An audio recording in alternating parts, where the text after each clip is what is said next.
السلام عليكم ورحمة الله وبركاته. أهلا بكم حبايبي متابعين الكرام من مصر وجميع الدول العربية. دمتم ودامت أيامكم بكل الخير والحب والسعادة.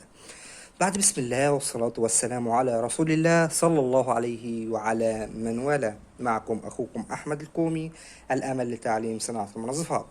احنا النهاردة حبايبي هنعمل 225 لتر صابون بجودة متوسطة، حاجة روعة، حاجة ممتازة وبطريقة سهلة جدا. اول حاجه معايا يا حبايبي هنملى 3 ارباع الكميه ميه. بعد ما ملينا 3 ارباع الكميه ميه هننزل باول حاجه معانا وهي 550 جرام من التايلوز. طبعا لازم نقلب سريع جدا وننزل بالتايلوز مع التقليب السريع عشان خاطر ما يكلكعش مننا ويطلع على الوش ونرميه وما استفدناش كده منه. يبقى نقلب سريع جدا بالشكل ده وننزل بالتايلوز رش.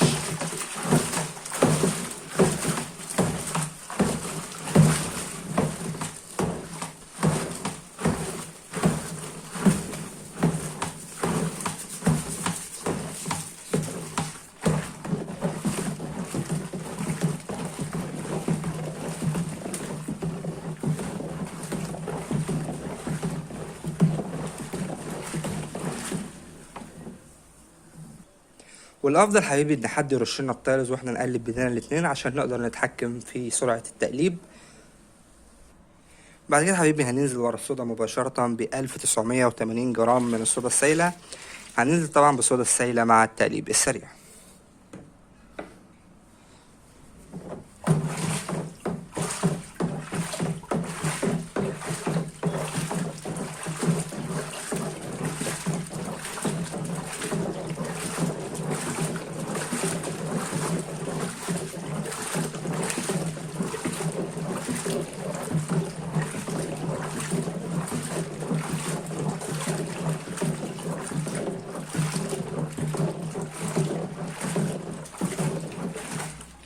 المهم جدا يا جماعة ان احنا نقلب كل مادة كويس جدا. وبعد حبيبي ما نزلنا بالصودا بتاعتنا كده نسيبها حوالي مدة لا تقل عن 10 دقايق، ولو خدت ربع ساعة مفيش مشكلة. تتفاعل بس مع التايلوز عشان تديني أكبر نسبة تغليظ من التايلوز. بعد كده هنزل وراها مباشرة بحمض السلفونيك. طبعا هننزل بسلفونيك مع التقليب. انا هنا حبيبي مستخدم سلفونيك الامل، حاجة روعة، حاجة ممتازة. شايفين النقاء، شايفين الشفافية، بسم الله ما شاء الله. ننزل بالكمية كلها، نشطف مكان الجردل، ناخد الكمية كلها بنسبة 100%.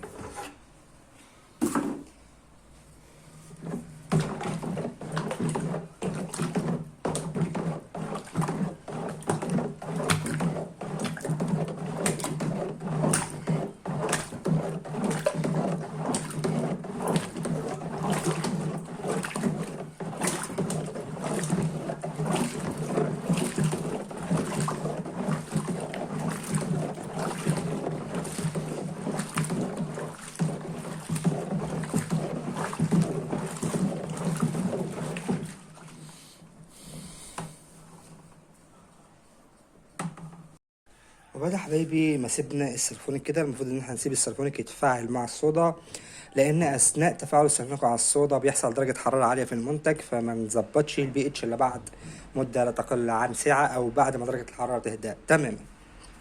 ولو سيبناه اكتر من ساعة يكون افضل. تعالى دلوقتي بقى بعد ما سيبنا المنتج هذا نشوف البي اتش بتاعنا.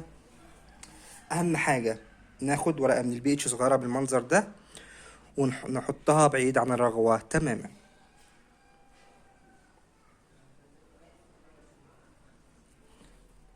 كده حبايبي البي اتش بتاعنا ظبط بي اتش 7، لان احنا ظابطين كل النسب فظبط معانا بي اتش 7. كده بي اتش 7. في حالة اذا لم يظبط معاك البي اتش هسيبك دلوقتي رابط اهو، هتضغط عليه هيوصلك للفيديو هيعرفك طريقة قياس البي اتش بكل تفاصيله.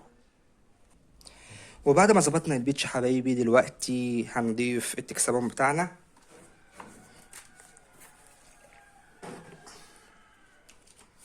انا مدوب بالظبط 2 كيلو ونص تكسبون في حوالي 14 لتر مية قبل التصنيع بيوم. بديهم تقليبة على فترات، كل كام ساعة كده، كل فترة بديهم تقليبة لحد ما داب معانا تماما، بضيفه على المنتج مباشرة.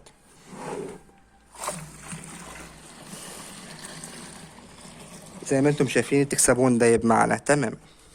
دلوقتي هقلبه كويس جدا.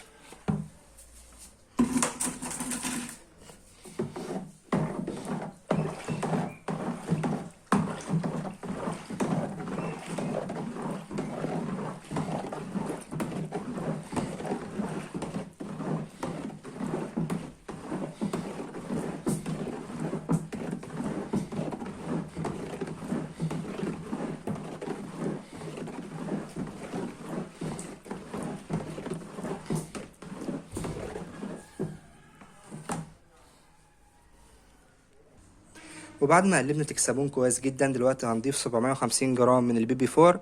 البيبي فور من الحاجات الجميلة اللي هتزود لي من رغوة المنتج.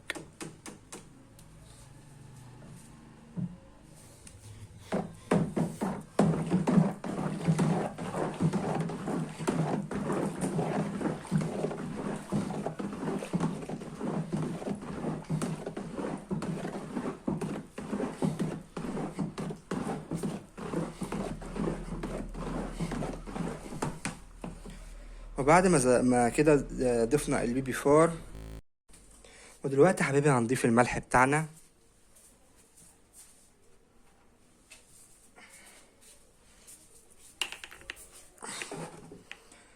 انا مدوب بالظبط 3 كيلو ونص، 3 كيلو ونص من ملح الطعام الخشن اللي معلهوش يود. مدوبهم في حوالي 4 أو 5 أضعافهم مية، بدوبهم وبضيفهم للمنتج مع التقليب.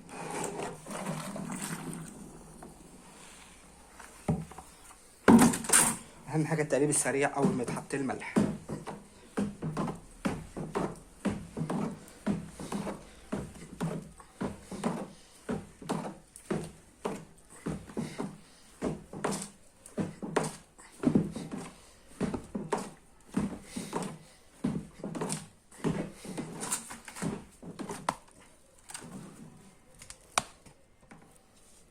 عفوا كده حبايبي.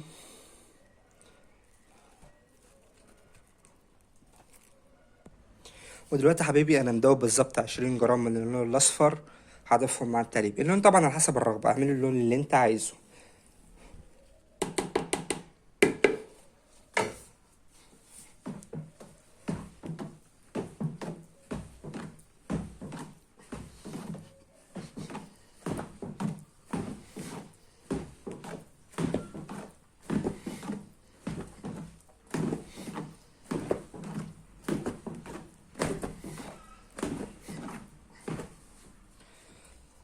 دلوقتي هنستنى لما الرغوه تهدى ونكمل ميتنا للاخر ونكمل بقيه حاجات المنتج. وبعد يا حبايبي ما الرغوه هدت شويه وكملنا ميتنا للاخر، دلوقتي نقلب المنتج تقليبه كويسه.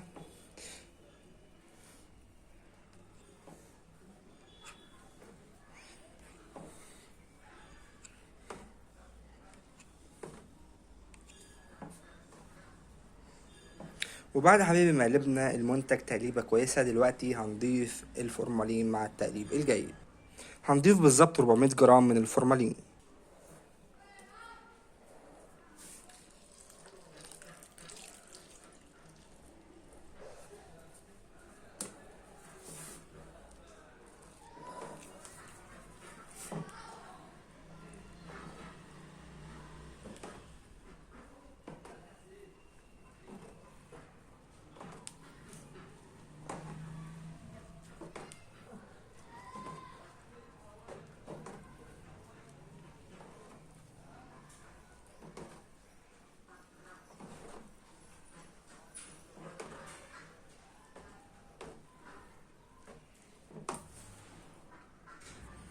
تعال دلوقتي يا حبيبي نشوف المنتج بتاعنا.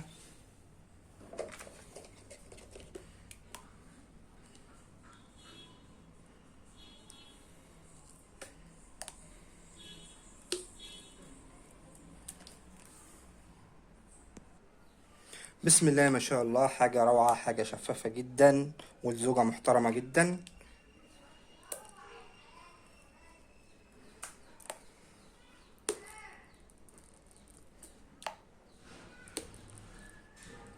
كده يا حبايبي المنتج بتاعنا خلاص انتهى، ما فاضليش غير الريحة. وبكده هضيف الريحة بتاعتي بعد ما حطيت الفورمالين ب24 ساعة. ولو خدت وقت اكتر من 24 ساعة يكون افضل، عشان ريحة الفورمالين تروح تماما من المنتج وما تأثرش على الريحة، فنصبر على الريحة ما نحطهاش على طول. وفي النهاية يا حبايبي، لو عجبك الفيديو اعمل اعجاب بالفيديو واشترك بالقناة وفعل الجرس حتى يصلك كل ما هو جديد من اخوكم احمد الكومي، الامل لتعليم صناعة المنظفات. واهم حاجة دعوة حلوة من القلب، عشان احنا بنعمل ده كله علشان صالح دعاكم، فما تنسوناش من صالح دعاكم والدعاء لوالدي بالرحمة والمغفرة. وشكرا على حسن استماعكم، والسلام عليكم ورحمة الله وبركاته، وإلى اللقاء في فيديوهات قادمة إن شاء الله.